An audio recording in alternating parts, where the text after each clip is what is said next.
I cleared her $100K debt and bought her a car. She still said I wasn't good enough. Now she wishes she never let me go." Ethan Walker had always believed that honor, sacrifice, and loyalty were enough to build a family. A former Marine who served 8 grueling years, including 3 tours in combat zones, he returned home not looking for medals but for peace. He took a demanding job in private security, enduring long hours and heavy gear, all so his wife, Vanessa, and their daughter Lily could have a life without worry.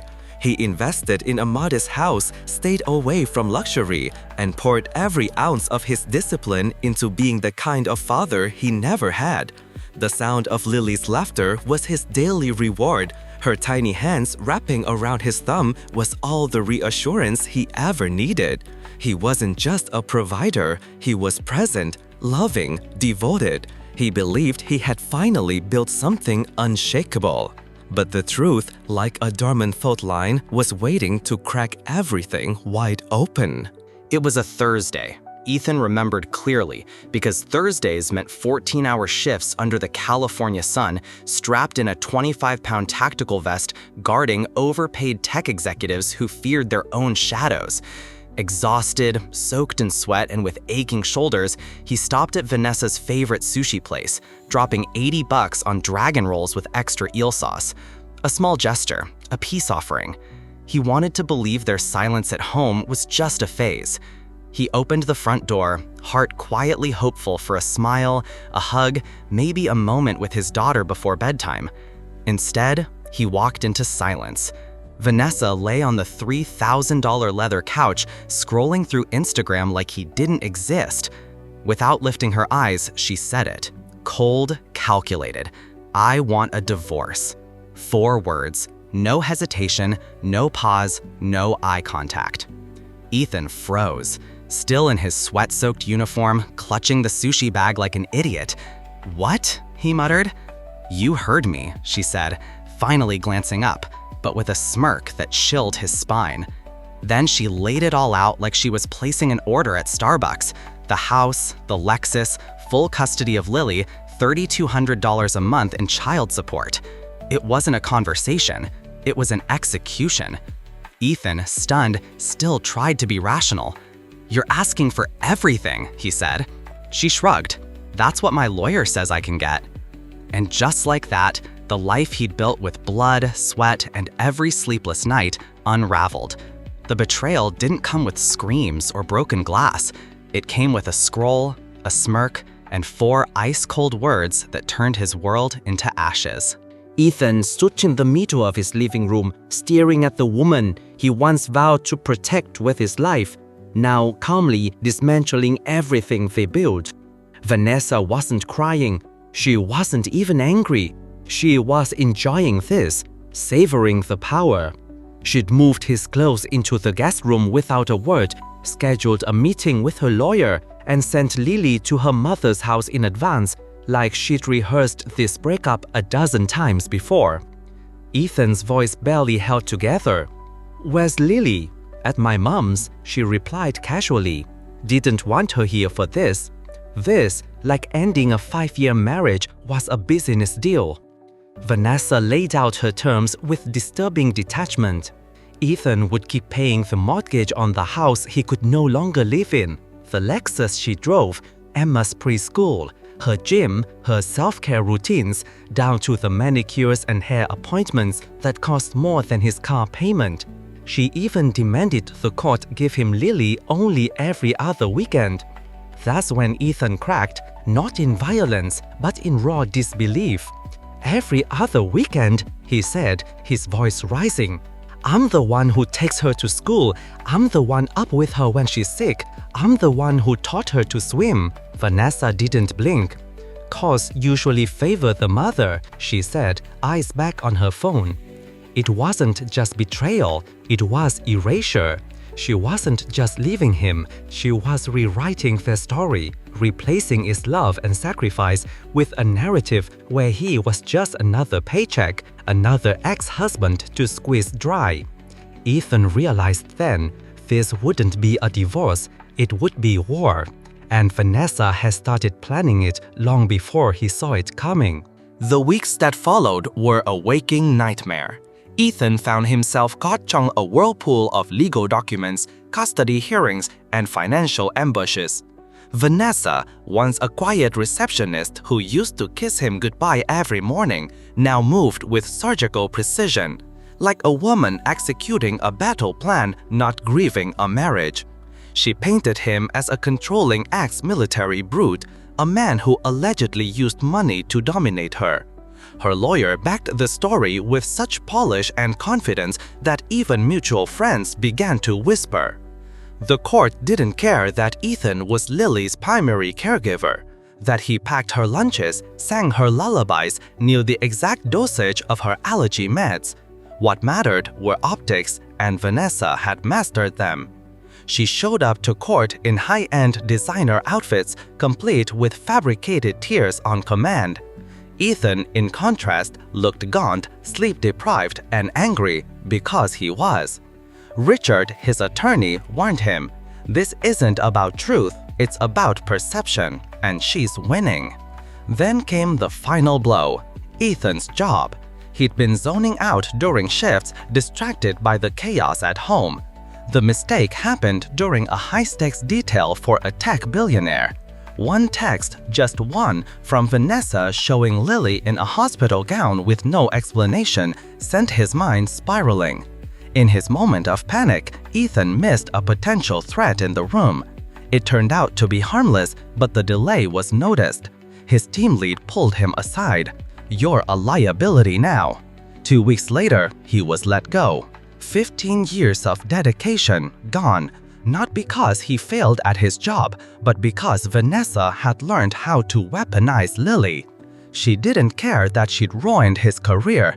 In fact, Ethan was starting to suspect it was her goal all along, to break him financially, emotionally, and legally, until there was nothing left of the man he used to be.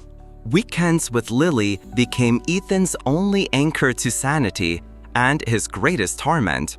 Verbund dachisim goim kut eo, kun ankori gusacha, kun mak mit extalis torment. For 48 precious hours, he transformed into the father he used to be, building pillow forts in his one-bedroom apartment, baking cookies from scratch, watching animated movies while pretending everything was still okay. He forced himself to laugh when she danced in her tutu, clapped when she showed off her artwork, held her little hand tighter on the walk home from the park. But beneath the joy was a gnawing fear. Every smile, every giggle felt like it could be the last.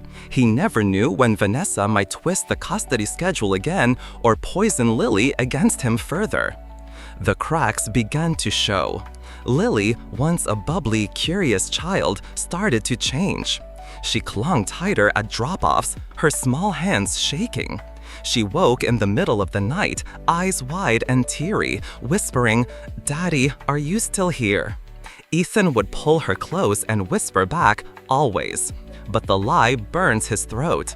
He wasn't always there. The court said he couldn't be. One night, while tucking her into the inflatable mattress she now called her princess bed, Lily looked at him with trembling lips and asked, "Why don't I see you every day anymore?" Ethan's heart fractured. How do you explain court orders and manipulative lies to a 4-year-old? He forced a soft smile. "Sometimes mommies and daddies live in different houses, but I love you more than anything in the world. That never changes." She nodded, hugged her stuffed elephant, and whispered, "I love you too, Daddy. Don't forget my dance class tomorrow." He wouldn't. He never forgot. And yet, when Sunday came and it was time to hand her back to the woman who had orchestrated his downfall, Lily clung to his neck, sobbing. Vanessa stood at the curb, rolling her eyes. "You're making this harder than it needs to be," she said, as if emotion were an inconvenience. Ethan didn't respond. He just kissed Lily's forehead, swallowed his rage, and let go. It started as a whisper in the back of Ethan's mind. Something wasn't right. Lily began returning from Vanessa's house looking off. At first, he told himself it was just the stress of transition. But over time, the signs grew harder to ignore.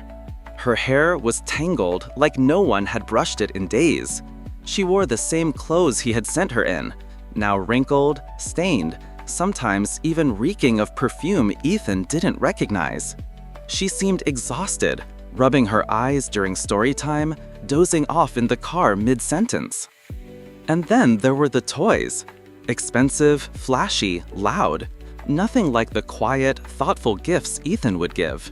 She had no idea where they came from. "Mommy's friend gave it to me," she said once, hugging a unicorn plush still in its tag. "He says I'm a little superstar." Ethan's stomach twisted.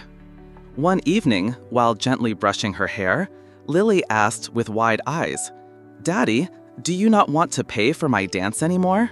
He froze. "What?" "Mommy said you're not helping. That's why she's always tired and angry." The rage that boiled up inside him was volcanic, but he held it down. He would never badmouth Vanessa in front of Lily, no matter how much poison she spewed. He smiled gently and said, "Daddy is always here for you, sweetheart. Always." Later that night, Ethan called Vanessa, demanding an explanation. She laughed. "She's 4, Ethan. She's dramatic. Kids make stuff up." But Ethan knew better. He knew his daughter. She was scared, confused, and, worst of all, being used. At the next court appearance, he brought it up. The lack of hygiene, the behavioral changes, the odd comments Lily made. Vanessa's lawyer interrupted smoothly. "Your Honor, Mr. Walker is clearly weaponizing normal childhood behavior to attack my client. Children get dirty, they're emotional. That's not evidence of neglect." The judge nodded, already leaning toward Vanessa. She produced crocodile tears on cue, claiming Ethan was trying to punish her for moving on. Ethan realized something terrifying. This wasn't just about custody anymore. Lily was caught in a war zone, and no one in the system seemed to care until someone got hurt. The letter came on a Monday morning.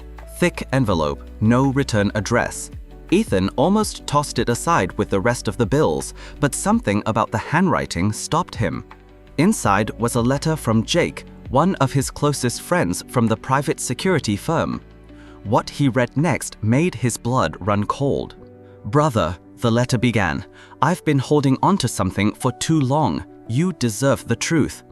Jake had been working security at luxury events and had seen Vanessa multiple times, with Travis, not just at yoga studios or cafes, but at hotels, expensive ones, late hours, always together, always close. The first time, Jake had assumed it was innocent, but it kept happening. Different cities, different nights, same 2 people. He'd taken photos, logged dates, doubted himself. But then came the gut punch. Jake had records dating back before Lily was even born. "The timeline doesn't add up, man," Jake wrote. "She was seeing Travis while you two were engaged, and when she got pregnant." Ethan dropped into his chair, the letter shaking in his hands.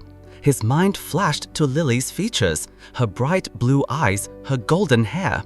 He'd always chalked it up to recessive genes from his mother's side. But now, doubt crept in like a poison. He picked up the photos Jake had enclosed.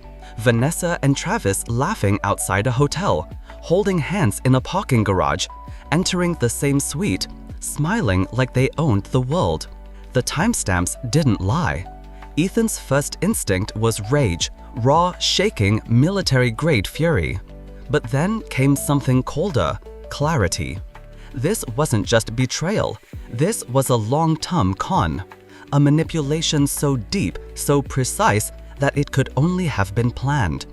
And if Lily wasn't his, if she never was, then everything he had been fighting and sacrificing for had been built on a lie. Ethan didn't sleep for 2 nights after reading Jack's letter. His mind was a tornado of memories. First steps, bedtime stories, the day Lily called him daddy for the first time. But beneath the warmth lurked a chilling question. Was it all a lie? He met with a new attorney the next morning, one who specialized in paternity fraud. The man was blunt. "We need a DNA test immediately." Getting Vanessa to agree was war. She called it abuse, accused Ethan of trying to traumatize a child, even claimed he was doing it out of spite. But Jake's photos, timestamps, and hotel records spoke louder than her crocodile tears. The judge, who had once favored her, granted the test. The 2 weeks that followed were torture. Ethan stared at Lily's baby pictures with haunted eyes, scrutinizing every smile, every freckle. Part of him prayed the test would say he was her father, if only so he wouldn't lose her too.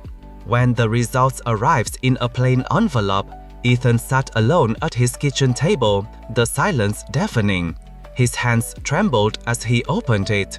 0% probability of paternity. He didn't scream, he didn't cry. He just sat there, numb, staring at the paper that ripped the soul from his chest. Every memory, every sacrifice, every dollar spent, none of it had been for his child. And yet, he still loved her. That love hadn't vanished with the truth. He called his lawyer, voice like gravel. "What do I do now?" The lawyer replied, "Now we fight for justice." Because Ethan had been used not just by a woman he once trusted, but by a system that let her get away with it. The legal battlefield erupted the moment Ethan's lawyer filed the motion. Every penny of child support repaid with interest. Fraud charges, subpoenas for bank statements, hotel receipts, even text messages between Vanessa and Travis. The evidence was overwhelming. Vanessa's carefully curated persona crumbled under the weight of truth. She'd been collecting child support not only from Ethan, but also from Travis, the actual biological father. Double-dipping, lying to both men, manipulating the court, using Lily as leverage in a scheme more calculated than anyone could have imagined. At the final hearing, Ethan sat motionless in the courtroom as his lawyer presented a timeline that tore Vanessa's mask apart. Photos of hotel visits during her pregnancy, texts bragging about milking both daddies, bank transfers labeled with innocuous names masking monthly payments from 2 oblivious fathers. When Vanessa took the stand, she tried to cry, to play the victim, but the judge had seen enough. His tone was colder than ice. "Mrs. Walker," he said, voice controlled, "what you've done here goes beyond deception. It's criminal. You have manipulated this court, stolen from these men, and used a child as a pawn in your scheme. This is not just morally reprehensible, it is legally indefensible." And then it happened. The gavel struck. All child support orders against Mr. Walker are vacated. He is entitled to restitution plus interest. Furthermore, I am referring this case to the district attorney for criminal prosecution. Vanessa's face drained of color. Her lawyer stammered, "Your Honor, my client has a child." "That child," the judge interrupted, "deserves to grow up free from manipulation and fraud." Court officers stepped forward. Vanessa was arrested in front of the courtroom. In that moment, Ethan felt no triumph, no gloating, only justice. The woman who had broken him was finally facing consequences. But the battle wasn't over. Lily's future still hung in the balance, and Ethan wasn't about to leave her behind. Với Vanessa behind bars và Travis vanishing to Mexico to that child support for pending legal charges, Lily's fate teetered on the edge of chaos. The system prepared to place her in foster care, just another child shuffled through strangers' homes while her world shattered. But Ethan couldn't let that happen. Biology be damned, he had raised her, loved her, held her hand through nightmares, and celebrated every scraped knee like it was the Super Bowl. He wasn't just her father in name, he was her anchor. He filed for custody immediately, presenting his case to the court as the only stable, present parental figure Lily had ever known. His lawyer warned him, This is uncharted territory. You have no legal claim without paternity, but you do have something stronger, proof of love and consistency. It was a long shot, but Ethan showed up to every hearing with records of school pickups, medical care, dance classes, bedtime routines. He brought testimonials from teachers, neighbors, even Lily's pediatrician, each one echoing the same truth. Ethan was the only parent that child had ever truly had. The court deliberated for hours, and then, in a quiet courtroom filled with tension and hope, the judge announced, in the best interest of the child, full custody is granted to Mr. Ethan Walker. Ethan exhaled for the first time in months. Lily was coming home, not because the law said so, but because love had proven stronger than DNA. Life after the verdict didn't snap back into place. It rebuilt itself slowly, brick by aching brick. Ethan moved into a modest but warm 2-bedroom apartment in the same school district, this time with Lily's drawings pinned proudly on the fridge and her laughter echoing through the halls. No more tense handoffs, no more unanswered calls. She was home. He landed a job managing security operations for a major hotel chain. Nothing flashy, but stable, with a paycheck that arrived on time and allowed him to be home for dinner. For the first time in years, he could breathe without feeling like he was drowning in legal fees and sleepless nights. He started cooking again, reading bedtime stories without watching the clock, and tucking Lily in knowing she would wake up under the same roof. But healing wasn't immediate. Some nights, Lily still asked when Mommy would come back. Ethan never lied, but he didn't poison her either. "Mommy made some mistakes, sweetheart. She's working on fixing them," he would say softly, brushing her hair. One evening, as he finished washing dishes, Lily padded in barefoot, dragging her elephant plush. "Daddy," she asked, "are you going to leave like Travis did?" The question nearly brought Ethan to his knees. He knelt down, hugged her close, and whispered with everything in his soul, "Never, not ever. You're my whole world." Outside, the world spun on as if nothing had happened. But inside that small apartment, a war had been won. A bond had been forged in fire. Ethan hadn't just survived betrayal, job loss, jail, and heartbreak. He had emerged from it with something stronger than blood, real, unwavering fatherhood. And as for Vanessa, word had spread. Her designer clothes traded for orange jumpsuits, her fake world collapsing from the inside. Karma hadn't just visited, it had moved in. The story didn't end with a courtroom gavel or a jail sentence. It ended from a quiet kitchen one rainy Saturday morning when Lily, now 5, sat at the counter munching on pancakes, feet swinging, syrup on her cheeks. Ethan watched her from across the room, coffee in hand, heart full but scarred. The rain tapped gently on the windows, and for the first time in what felt like forever, peace didn't feel like a fantasy. Then came the call. Unknown number. He answered out of habit. "Ethan?" A familiar voice crackled on the line. It was Vanessa's sister. "She wants to talk, says she's changed, found God, wants your forgiveness, thinks maybe you could help her get her sentence reduced." Ethan didn't flinch, didn't raise his voice. He looked at Lily, now twirling in her unicorn pajamas, completely unaware of the storm that once nearly tore her life apart. He brought the phone back to his ear. Calm, measured, final. "New phone," he said. "Who this?" And with that, he hung up, on the past, on the pain, on the woman who had turned love into warfare. He turned back to Lily, kneeling to her level. "Want to build a fort?" he asked. She lit up, nodding eagerly. "With the big blankets?"